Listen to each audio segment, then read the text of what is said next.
Welcome to Coach's Corner, everybody. Thanks for watching the show. I'm your host, Coach Tripp. This beautiful Saturday, actually, we're recording earlier. We have a special guest, Coach Randy Putman, 35 years, is it, Coach, at Wallace Community College? 35 years at Wallace and the 6 years at Tate down in Pensacola. I've been doing it quite a time.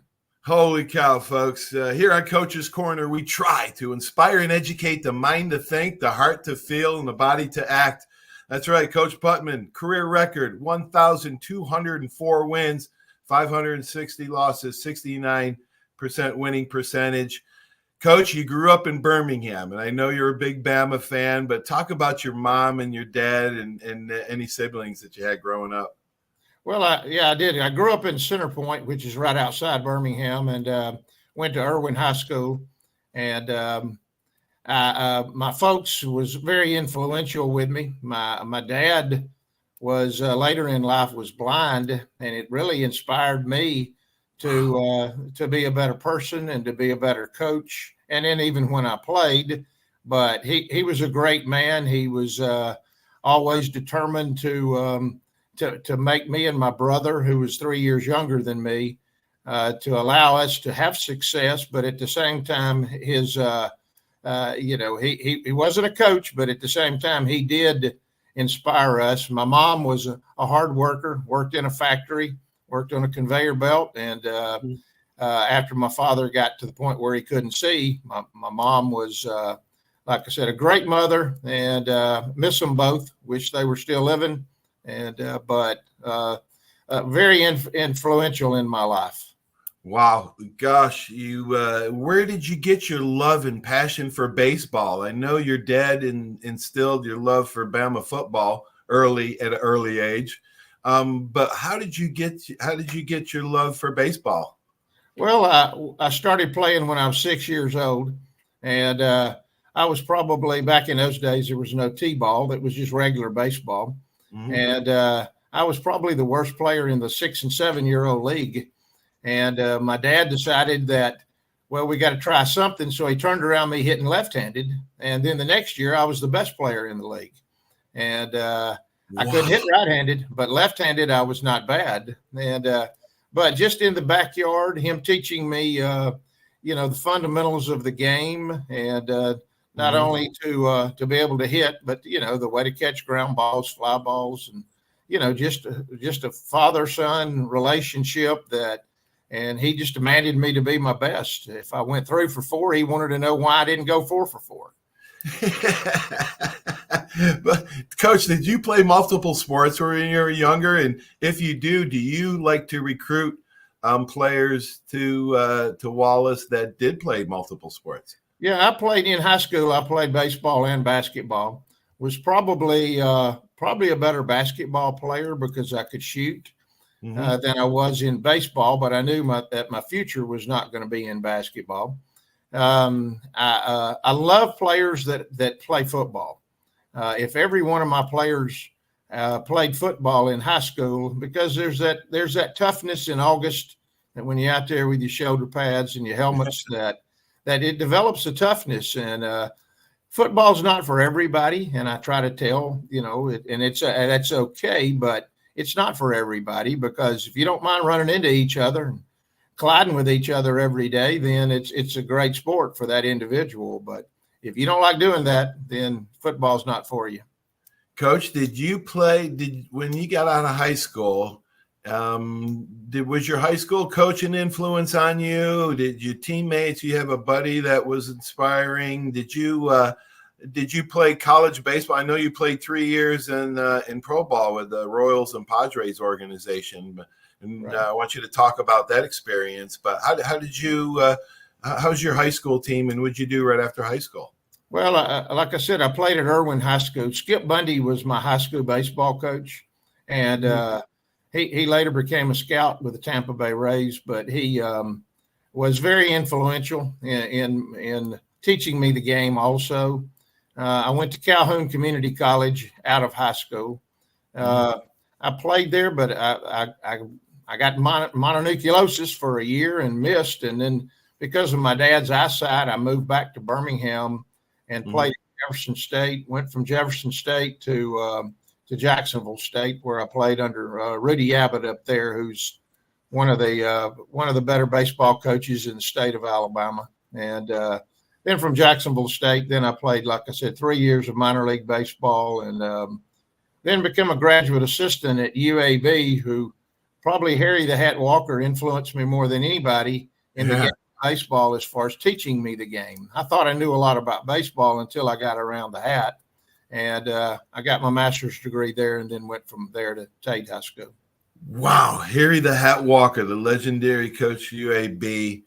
What I've talked to a couple of your players, and they I gotta say that one of them said that you changed his life, actually literally changed his life, and that's Coach Greg Blackman. Called you the greatest coach in Tate history, and you were only there a few years, but you compiled 152 and 28 record at Tate. You won 2 state titles. Jay Bell, Travis Fryman. Coach, he started out a blaze of fire. And talk about those years at Tate and how you won 2 state titles. Did you draw on great Don Hudson's? Did he start the tradition there? You obviously were instrumental in Tate Aggies being a traditional powerhouse in baseball. Well, I loved my 6 years at Tate High School. It was one of the hardest things that I ever had to do was to leave Tate. And it wasn't, I think coaching is coaching, regardless of what level it is. And it wasn't that I wanted to move up to the college ranks. It was, we had, my wife and I had a 1-year-old daughter, and for my parents and her parents to be able to see the daughter grow up, we moved from Pensacola. We moved up here to Hanceville, Coleman County area. But Tate High School was such tremendous memories that I'll never forget. And some of the guys you just named, Greg Blackman love Greg Blackman. I love my players. Yeah. Now, I've got the tradition of coaching like Bear Bryant in baseball, but he was a big influence as far as my coaching career goes. But you mentioned Greg, you mentioned Jay, you mentioned Travis, but there's a lot of guys, and we were able to win 2 state championships. The one year that we went 38-1, we won a national championship, and it was a great time. It was a lot of fun, and I try to influence young men. I try to not only in baseball, but have a positive influence in their life. Where one day when they do become fathers and husbands, then you hope that you can influence them in a way that they'll remember the great times, but also the difficult times, because the difficult times will make you a man. Absolutely. The hard times will make you grow and make you better if you don't wilt. On behalf of Jay and Travis and Greg, I want to say thank you, Coach, for all that you did down here. You're old school. I heard from some of your players, you're old school, but you're fair and you love your players, just like Coach Bryant. Yeah, I think you coach baseball a lot like Coach Bryant coached football. You did the right things, you reinforced them, and you were tough on them without demeaning them. That's right. an important thing for a coach. Never demean your player, talk bad about him. You can joke around with them, and you can get on them. You can discipline them without being mean or anything. But Greg said you're a hitting coach genius. I said, what part was Coach Putman really good at? And he said, you were the best hitting coach you ever had. Talk about hitting, and maybe your dad was the impetus of turning you around and being able to swing both sides of the plate. I'm sure that helped you as a coach. Yes, that was actually got me started, but then I was around some people that I got to give a lot of credit for. My year with the Royals, I was never a prospect, but Charlie Lau, who's renowned big league hitting coach for a lot of years, he would come down and work with the prospects in rookie ball down in Sarasota, and I was in his hip pocket. I was listening to everything that he said, and then he would help me also, but he was mainly down there to help the prospects, guys that was potentially playing in the big leagues. And then Harry Walker was, like I said, was influential too. The probably Coach Abbott Rudy Abbott at Jacksonville probably helped me the most as far as with the mental part of the game. He was he could get you prepared in a way that I respected the way that he could get you prepared. And that's one thing that I've never tried to do is embarrass a player. Sometimes you have to coach different players different ways, but you don't ever want to embarrass a young man. And then when they leave that day, you hope that they've gotten a little bit better. But hitting is something that I take pride in. When my teams don't hit, I take it personal. Right. And, yeah, absolutely. Absolutely. Right. A lot of people say you don't take losses personally. Heck, I don't. I think it's a personal public failure to me when you get a loss. So I take it personal. Coach, you're a lot like me. You're more suspect than prospect, like I was. But you talked about Harry Walker and beginning year 35 with the Lions. You're inducted in the Alabama Junior College Hall of Fame. 91, the National Junior College Hall of Fame in 2006, Alabama Coaches Hall of Fame in 2009. Talk about those honors, Coach, and which one was, really special to you. Well, the 4 Hall of Fames are all special for me. The one that in 2006, we went to the World Series in Grand Junction, Colorado, and I was inducted into the National Junior College Baseball Hall of Fame there. And it was special not only for everything that had been accomplished, but that team that year, we also were at the World Series.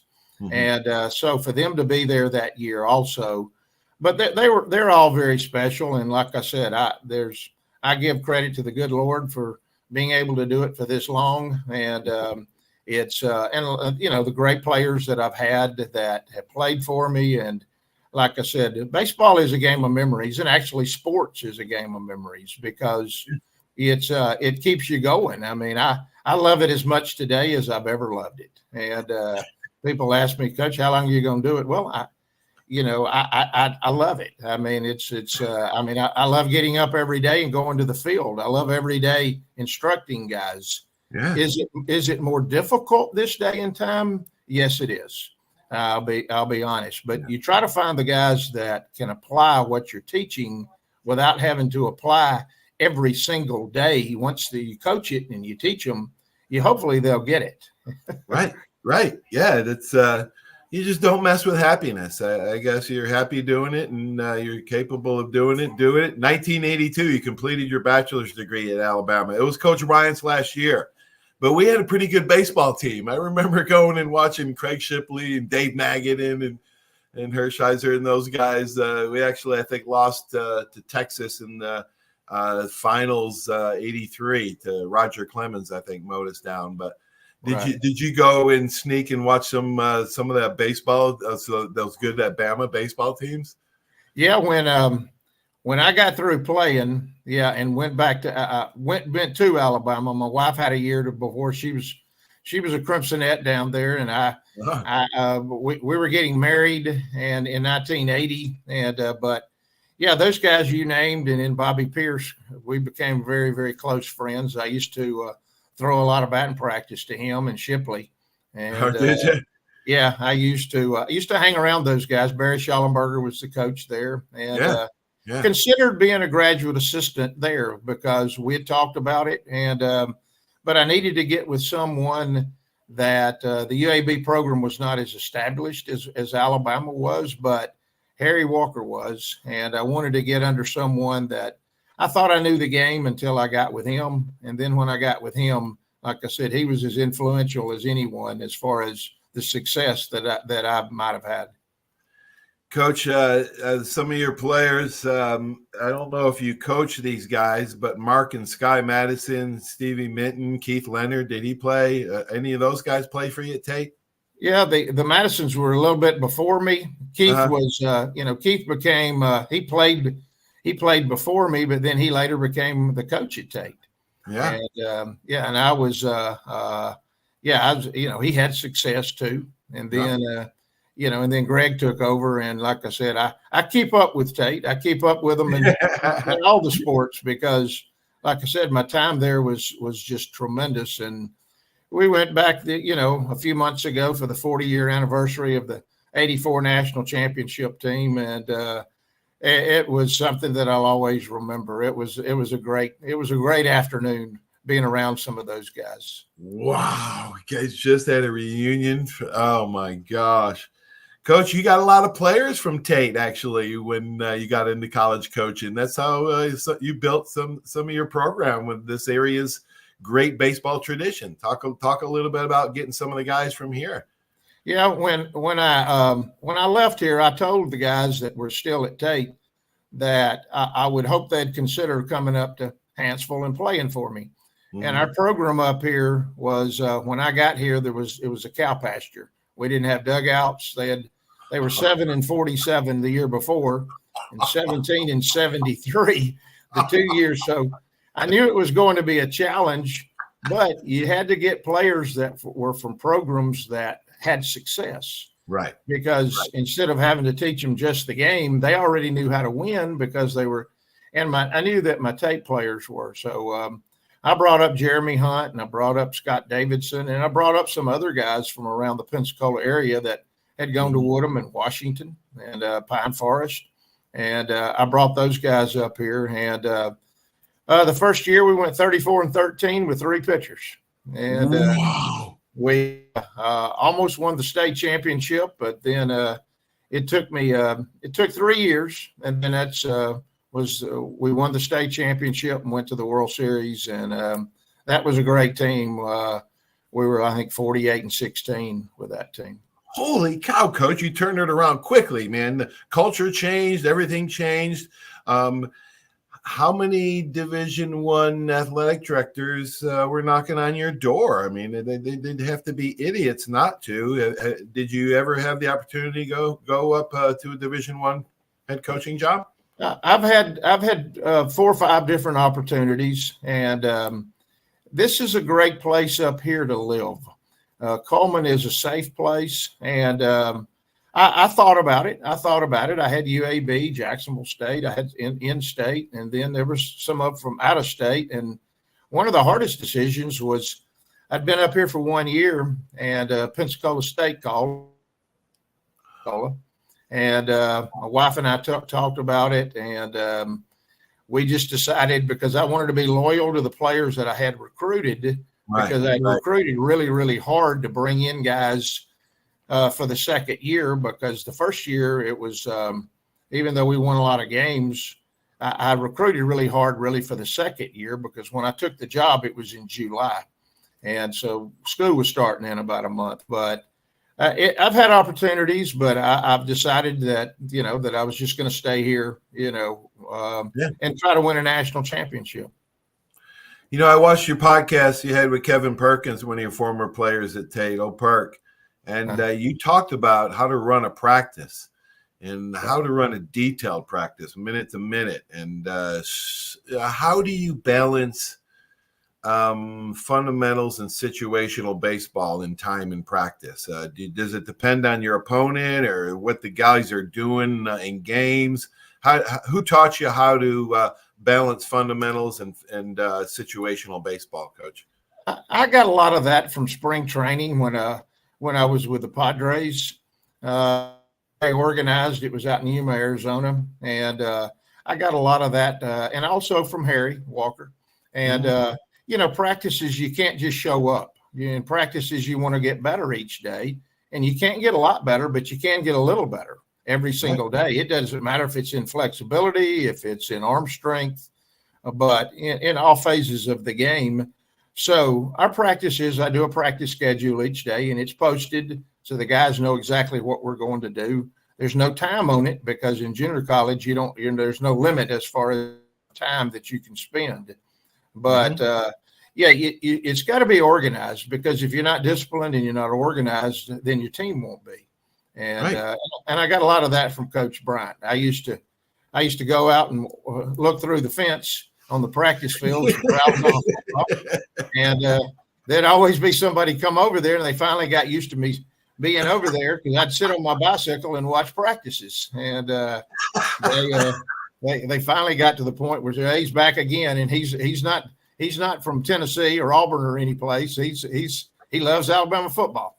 So wow.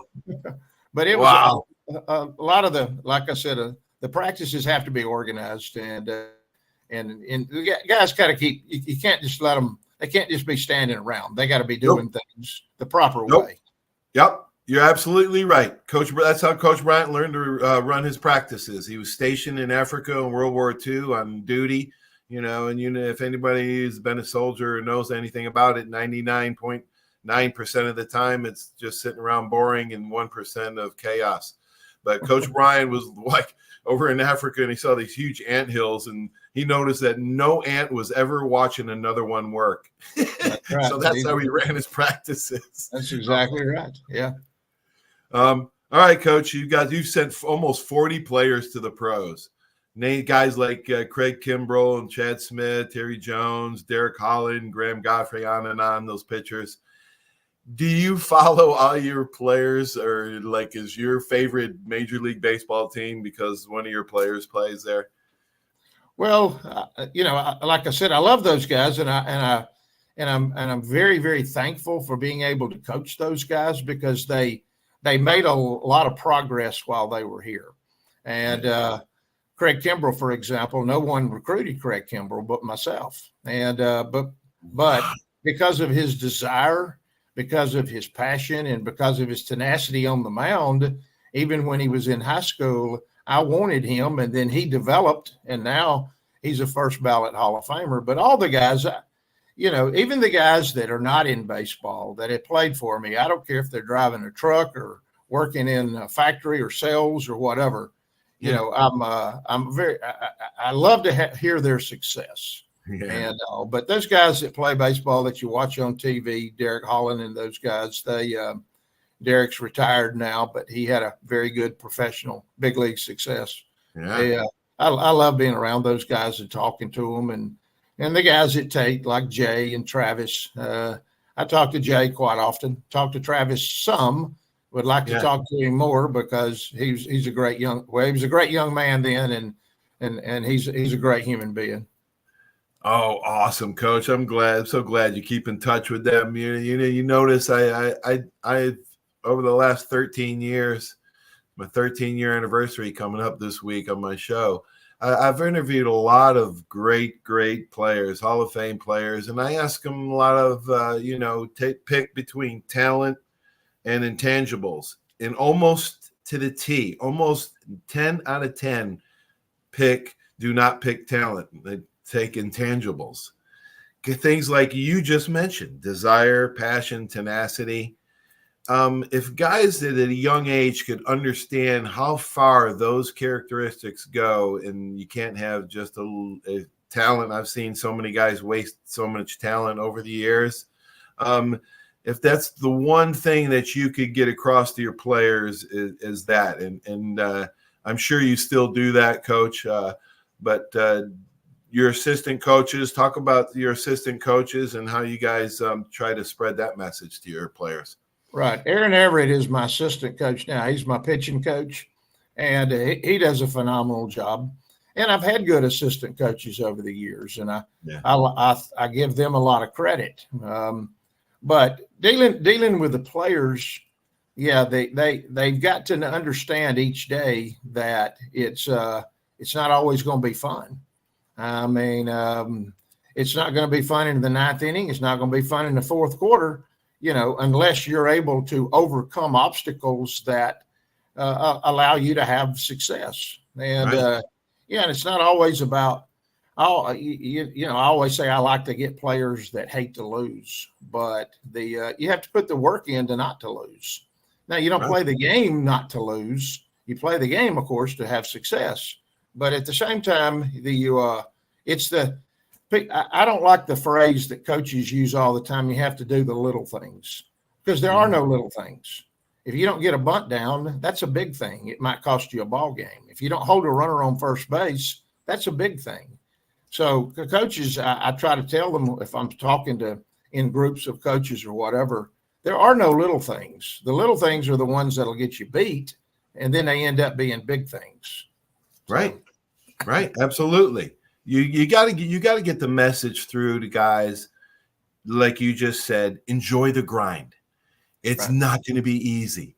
I just posted something on Facebook about Tommy Wilcox. The great Tommy Wilcox. Well, I sat around and I thought I had to hit Tommy Wilcox, Jeremiah Castile, Jim Bob Harris, Al Blue, Rocky Colburn. Just guys, all guys that would take your head off if you didn't bring it on that very play. And those guys taught me the value of intensity. And it wasn't fun. Like you just said, you have to explain to the guy, hey, this isn't going to be a fun drill. You got to suck it up right here and go. But if you accept that grind and enjoy that heavy, hard grind, you've already got, most of it licked. Right. And it's hard to find those kind of guys this day and time. Yeah. I mean, and it's a shame that it's that way. I mean, it's, I like guys. I always say I like guys that are PhDs, poor, hungry, and driven. I mean, if you have those kind of guys, that then you can they'll have a chance to be successful. And, but it's hard to find those guys, but you just get harder, Coach. Is it getting a little bit harder to find those guys? It's very much so. Yeah, very much so. It's and the reason is because they have too many other things to do. They have phones, iPad, they have all different kinds of things that they, and there's nothing wrong with that as long as I was working with a guy last summer that he was wanting to show me that he could hit, and he wasn't on the team, and I was throwing to him in the batting cage, and about every 10 pitches, he said, "Hold up just a minute, coach." He was going to his phone. And he did it twice. And on the second time, I said, "You go put that phone in that dugout." I said, "Because you're not going to play for me, but at the same time, you're not going to get on the phone. Who are you talking to?" He said, "Well, it's my girlfriend." And I said, "You put that phone away, because if I'm going to throw to you, then we're going to get something out of this. And you're going to show me what you can do." Right. So there's so many distractions. Yeah, they have so many distractions this day and time. And it hinders them not only in their athletic, what they're trying to do, but it hinders them in their academics, which I stress the academics very important too. That reminds me, girlfriends will distract you if you let them. That's why Coach Brian didn't like Coach George O'Leary definitely didn't like girlfriends. Matter of fact, he told me 40 years ago, girls, your downfall. He's probably right about that. You can't live with them, can't live without them. Hey, who's your favorite college baseball team, and what coach or manager do you admire? Well, the Wallace State is my favorite college team as far as what we're trying to accomplish. But I respect the teams that, I watch the College World Series, and I keep up with the 4-year schools also. And but the teams that really, really play hard, for example, I remember a few years ago, Coastal Carolina, they didn't have much talent on that team, but they did everything the correct way. They never missed a cutoff man. They run hard to first base. And but to pick any specific college baseball team, I probably don't have any one specific team, but I just like the coaches, to listen to the coaches and the players that every single day that they're playing, they're competing. And a lot of people, you always hear the phrase, you got to compete, you got to compete. Well, what does that mean? I mean, that doesn't mean that you just try. That means that in the trying process that you have success because of what you've done in the preparation. Right. Right. It's all about preparation. Yes, it is. Yes, it is, Coach. I'm glad you mentioned that. You're prepared. That's Coach Bryant was big on that, which I'm sure you understand. And preparation is everything. It doesn't matter if it's sports, it's critical. But let's take school, for example. You don't prepare for a test, you're not going to feel too good or going into it. It's not going to give you confidence. So preparation also gives athletes confidence, knowing that they're well prepared for any situation and just have, and they're reacting and not thinking about it, right? Because if you hesitate, you're too late. Well, I tell guys for years, preparation is the key for success. If you don't prepare, you're going to get preparation, but it's going to be preparation H. And then, then you're in trouble.